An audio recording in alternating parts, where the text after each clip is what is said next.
dele, ele foi responsável recentemente pela Secretaria da Gestão. Você foi secretário da Cultura, né? Na verdade, ele foi secretário da Cultura em São Bernardo do Campo, que é uma área muito assediada, muito desejada pelas pessoas. Eu imagino que foi uma experiência incrível que ele passou. Ele vai trazer essa experiência para a gente, e agora ele está pré-candidato também ao vereador aqui da cidade, e vamos ver o que ele tem para falar para a gente, tá legal? Eu estou falando aqui com meu amigo, com o pré-candidato Fran Silva. Tudo bem, Fran? Como é que você está? Boa noite, Fernando, tudo bem? Maravilha, e você? Tudo jóia, graças a Deus. Um pouco rouco aí, porque falando muitas reuniões, né? Então, enfim, acaba ficando um pouco rouco. Tô à base de pastilhas para ver se momento dá uma... de campanha é isso mesmo, e né? aí vem um tempo seco e muitas reuniões, e enfim, né? Mas peço desculpas aí pela voz. Fica tranquilo. Queria agradecer aí pela oportunidade aí, pelo convite de estar participando desse podcast, né? Que é o Demente. Eu até falei Demente. Demente. Achei legal o nome bacana. Queria agradecer aí o convite, né? Os estúdios aqui também são formidáveis, né? Tanto é que eu fiz as minhas fotos de campanha aqui. Verdade, né? fiz uma produção fotográfica aqui. Então, a Click Play para você que não conhece, corra para cá. Como o Fernando falou, quem quiser renovar aí as fotos, né?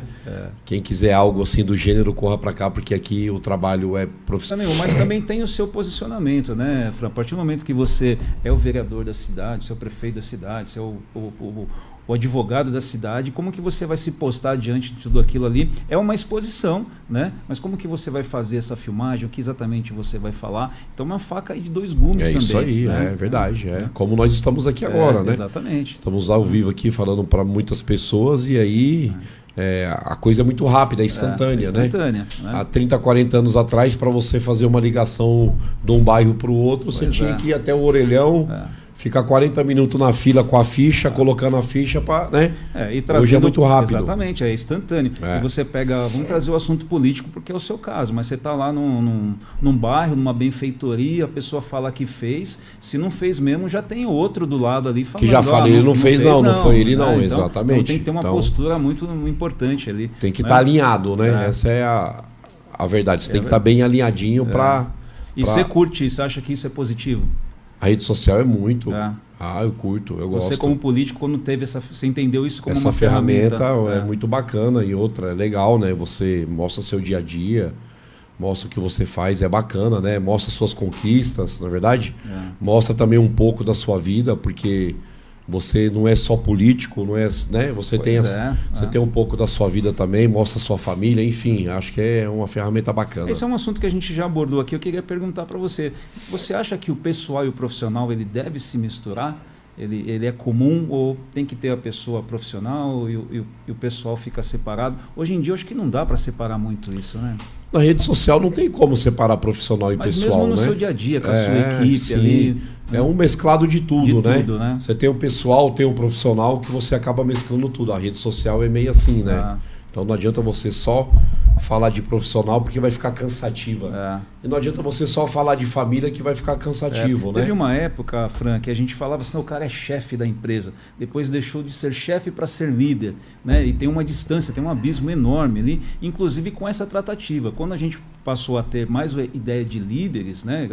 Que sabe comandar a equipe quer trabalhar para ele, misturou o pessoal do profissional, e a rede social veio para mostrar isso, né? Inclusive invadiu o mundo da política também, né? Claro, invadiu tudo, né?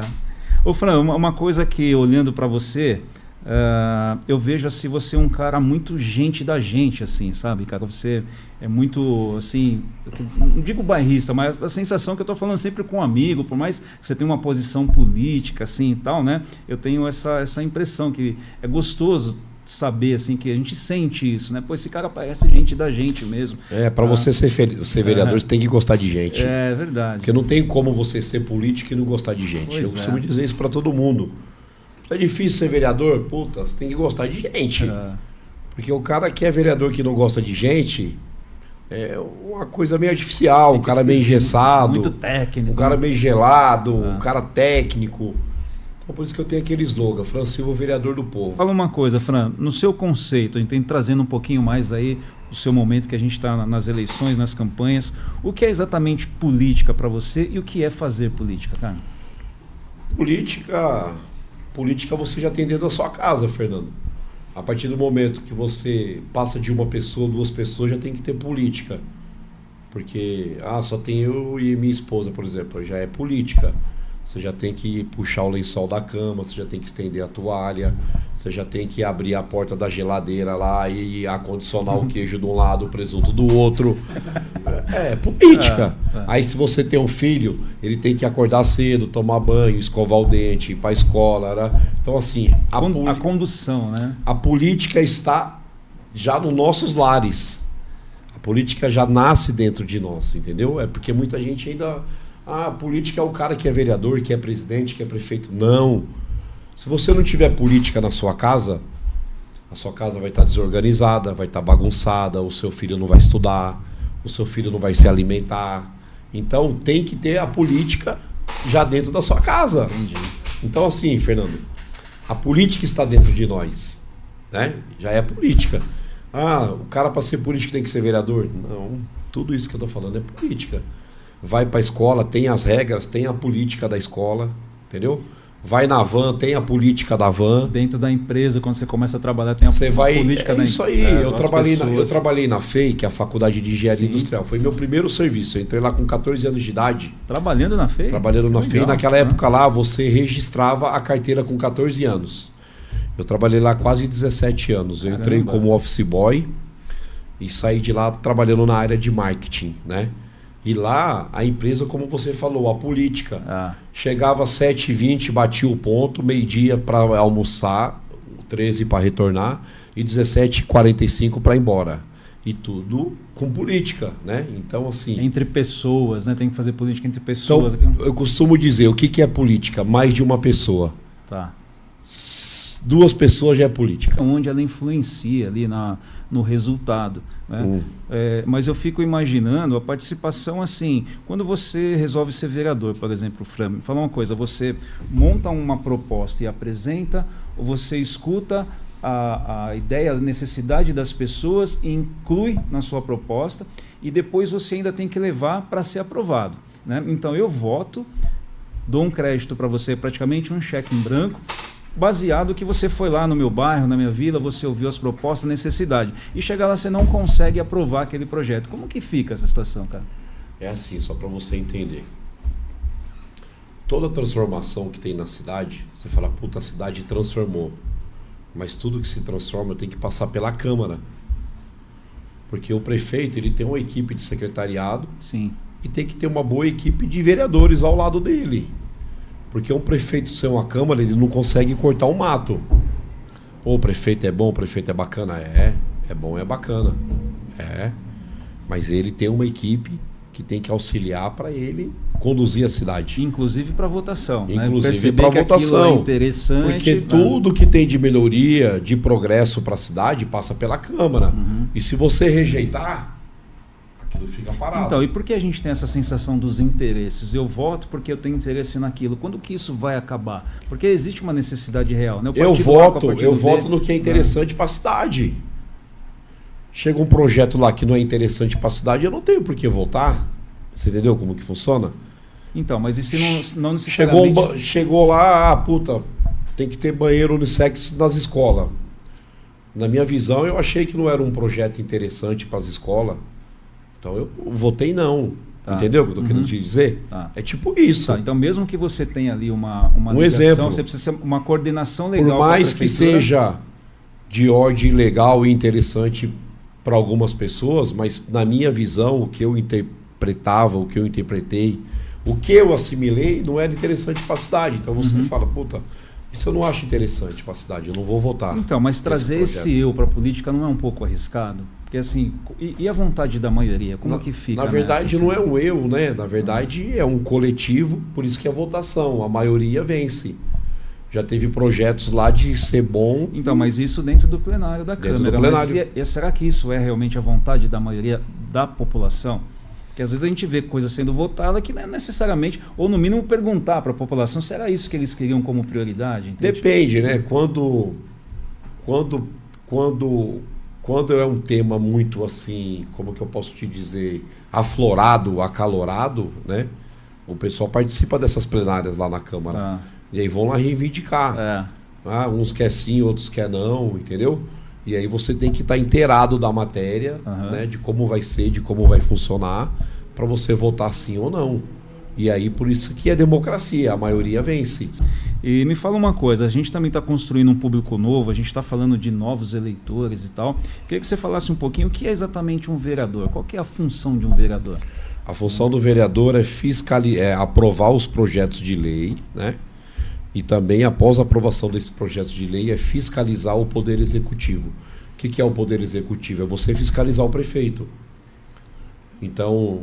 Fala um pouquinho mais sobre isso. O que é fiscalizar? Então, tem uma obra em andamento, você tem que fiscalizar essa obra. Se o que foi falado na assinatura da ordem de serviço, se aquilo está sendo cumprido. Então, o papel do vereador é fiscalizar. E fora isso, nós temos várias comissões na Câmara. E essa comissão é o quê? É montada por vereadores, né? Essa comissão é montada por vereadores, que tem o presidente, que tem, entendeu? Presidente vereador e tal. E cada comissão tem um papel. Então, por exemplo, tem uma comissão que chama Contratos e Convênios. Então, tem 4 vereadores que fazem parte dessa comissão. E ele tem que fiscalizar todos os contratos, todos os convênios da Câmara. Tá. Entendeu? Eu sou o presidente da comissão mista. O que é a comissão mista?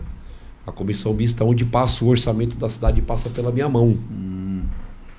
Então, pela minha comissão, passa 7 bilhões por ano. Então, eu tenho que analisar a lei de diretrizes orçamentárias e depois eu tenho que analisar a LOA. É delicado isso. É bem delicado isso. Então, assim, eu sou presidente da comissão mista, que a comissão mista analisa. Estou te dando uma das coisas que a comissão mista faz. Mas uma das mais importantes é o quê? É o dinheiro da nossa cidade. Sim.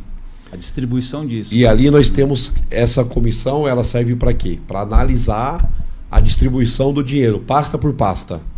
Educação, saúde, transporte, segurança, cultura, entendeu? Ô Fran, sabe uma coisa que me chama muita atenção aqui em São Bernardo?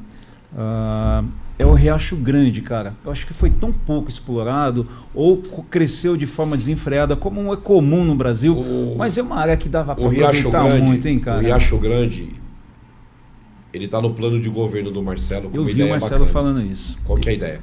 É fomentar o Riacho, como você fomenta o Riacho. Você acha que ainda é possível? Claro. Eu acho que já urbanizou demais aqui. Sabe como é possível?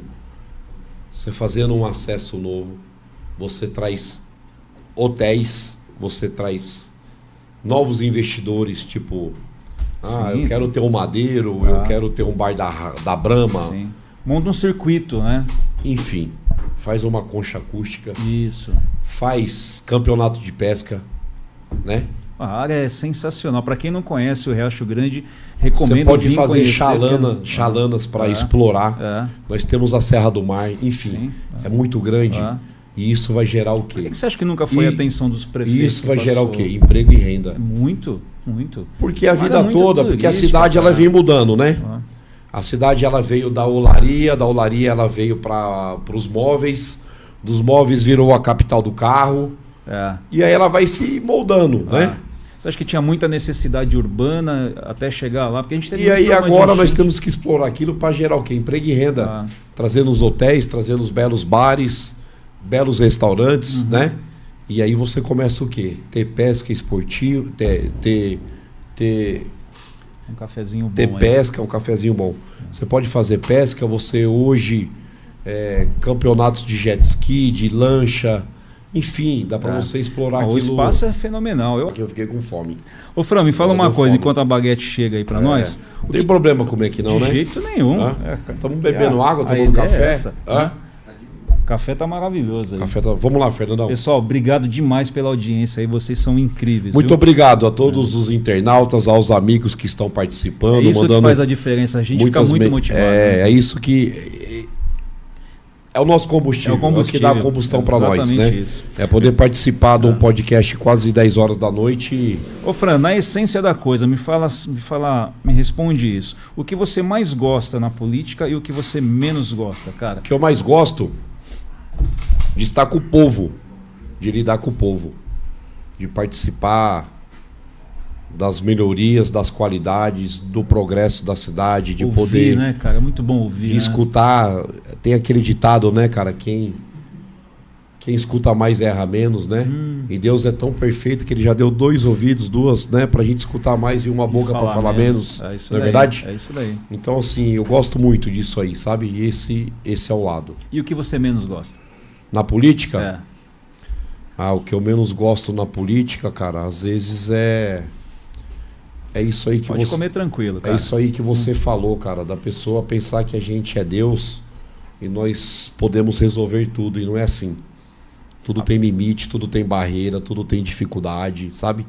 Você acha que a política dá essa sensação do poder? As pessoas pensam que nós somos super poderosos, né? Que nós somos os super-homens, entendeu? Mas o político passa essa ideia para frente também?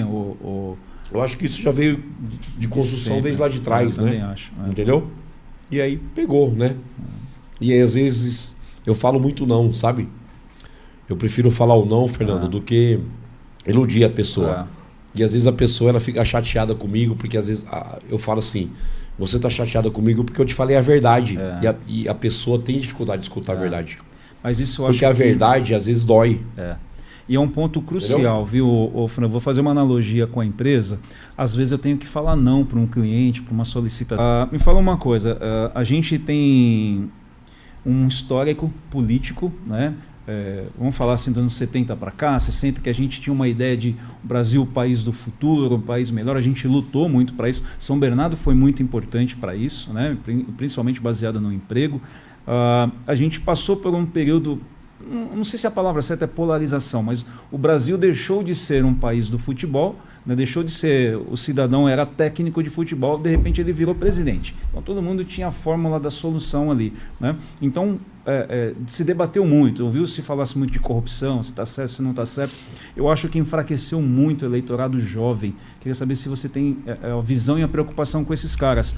Porque a gente estava até falando, aliás, eu vou até comentar aqui, cara, o Fran é um cara tão sensacional que o podcast melhor estava antes da gente começar o programa. A gente já estava num super bate-papo aqui e a gente estava falando justamente sobre isso. Você não acha, Fran, que você apresenta uma proposta do seu mandato, mesmo como vereador, baseado no que você ouviu das pessoas, então você vai lá defender um pouco das pessoas que têm uma identificação com você, né? E no final das contas, aquilo não acontece de uma forma que deixa a gente meio chateado, meio indigesto. Você não acha que vocês estão correndo um risco muito forte dos jovens se desinteressar e falar assim, olha, eu não vou votar, não quero mais votar, para que eu preciso de um político? Isso é só uma gestão, né? Você acha que a gente corre esse risco ou isso é uma utopia da minha parte? Na verdade, Fernando, nós já fomos jovens de 14, 15, 16 anos. Pois é.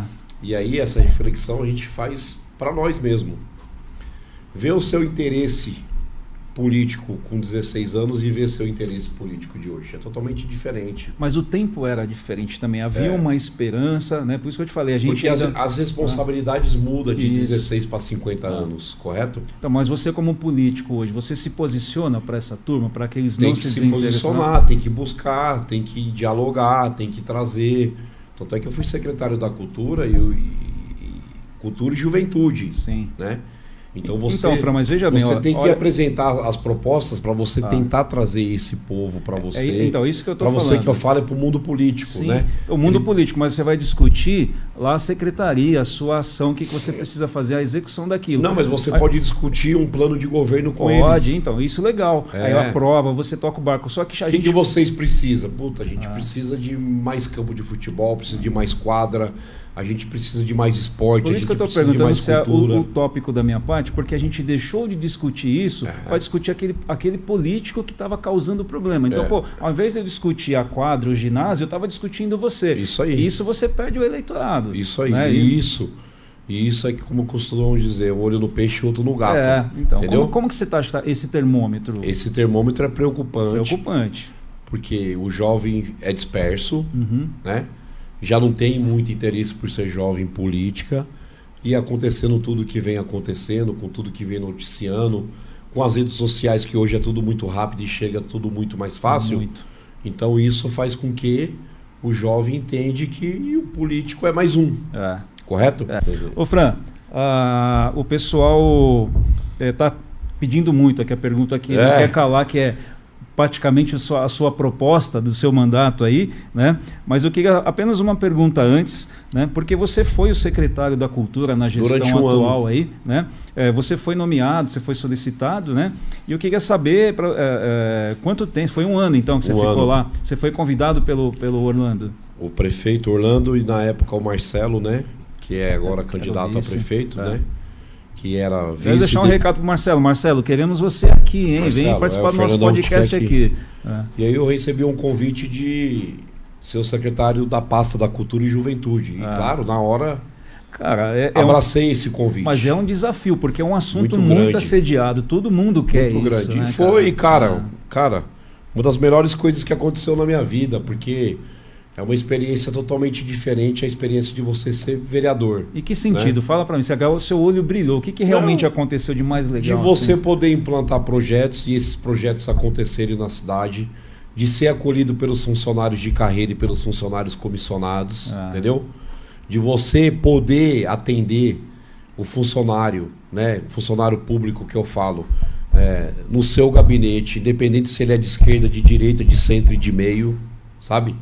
Porque eu atendia todo mundo, cara. Você fala como chegava a cara lá que sentava na minha mesa, o cara tava lá 20 anos, ele falou, é a primeira vez que eu entro na sala do secretário. Caramba. Falou, não, mas aqui a casa é sua, pô, não é minha. Entra aí. Entendeu? Então isso, não tinha cara, uma blindagem, isso não tem, cara, não tem blindagem. Saía da minha sala, andava no corredor, tinha um perdido lá, um próprio munícipe já abraçava, levava pra sala. O que o senhor precisa? O que a senhora precisa? Que legal isso. Então, assim, cara, uma das melhores experiências da minha vida foi ser secretário, porque é função totalmente diferente de vereador, uma responsabilidade muito grande. Imagina, ainda mais com essa pasta, né, cara? E aí foram vários temas que, quando eu assumi o desafio, eu coloquei esses temas e esses temas foram executados. Por exemplo, dá uns exemplos pra gente aí, a primeira festa nordestina da cidade, deu mais de 50 mil pessoas no Paço. Caramba. A maior de todas. A Marcha para Jesus, que estava parada desde 2019. O primeiro festival de cinema que foi no Senforp. Tá, isso é legal. Com vários atores globais, entendeu? Participando do primeiro festival de cinema da cidade. Muito top. O Natal Iluminado, que foi na Chácara Silvestre. E tem uma ideia, uma agenda de continuidade? Você ter assim a Chácara Silvestre com muitas crianças, muita família para ver o Papai Noel, para ver o casarão iluminado, aquele espírito do natalino, cara, isso não tem preço. Ô Fran, então eu queria agora deixar essa oportunidade realmente para você, né? Que você destinar um tempinho aí para realmente você mostrar para esse público que está acompanhando aqui para a gente a visualização do nosso programa pós-live, ela é muito alta também, e a gente deixar isso registrado para a gente divulgar isso, você também divulgar. Eu queria que você falasse realmente qual é a sua proposta real, né? O que as pessoas podem esperar de você agora para essa nova candidatura? As pessoas podem esperar novamente de mim, de um vereador aguerrido, trabalhador, que trabalha de domingo a domingo, que ama São Bernardo, que quer que São Bernardo continue nos trilhos, no desenvolvimento, que São Bernardo não saia dos trilhos, tá? Tem diferença de continuismo para continuidade, né? Não quero continuismo na cidade, eu quero a continuidade do que foi feita, tá bom? Então, eu falo para vocês que dia 6 é um dia muito importante na vida da nossa cidade. Dia né? 6? Dia 6 de outubro, que é o dia das eleições, é um dia muito importante, porque não adianta ir lá votar naquele papelzinho que você pega no chão quando você está indo para o colégio, porque você fala, puta, mais 4 anos, não é 4, a cidade retrocede 20 para trás. Isso é verdade. Né? Então, assim, não estou aqui pedindo voto, porque eu não posso, tá? Não vim aqui para pedir voto. Nós estamos num bate-papo. Vim aqui para falar de mim, mas você que não me conhece ainda, né? Se você quiser acessar as minhas redes sociais, o meu Instagram é fransilvasbc. Fique à vontade para você saber um pouco da minha vida, do meu trabalho, como que é o meu dia a dia.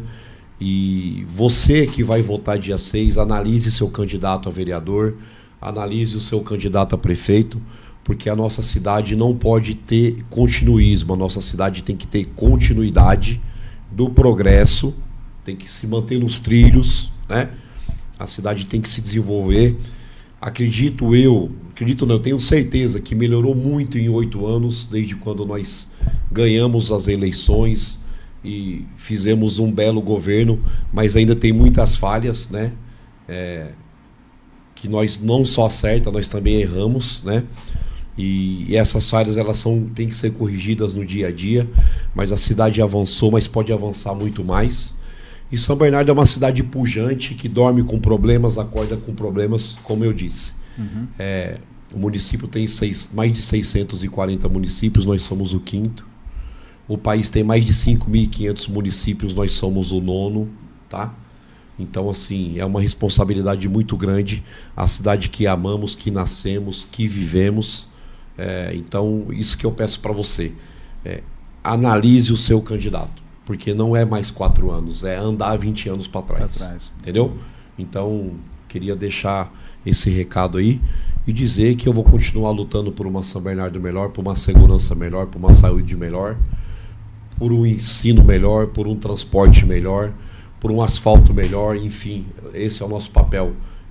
Enquanto estivermos na frente e eleito pelo povo, de dar o resultado na rua, com trabalho, mostrando o que a gente fez e tem muito a fazer. Então, queria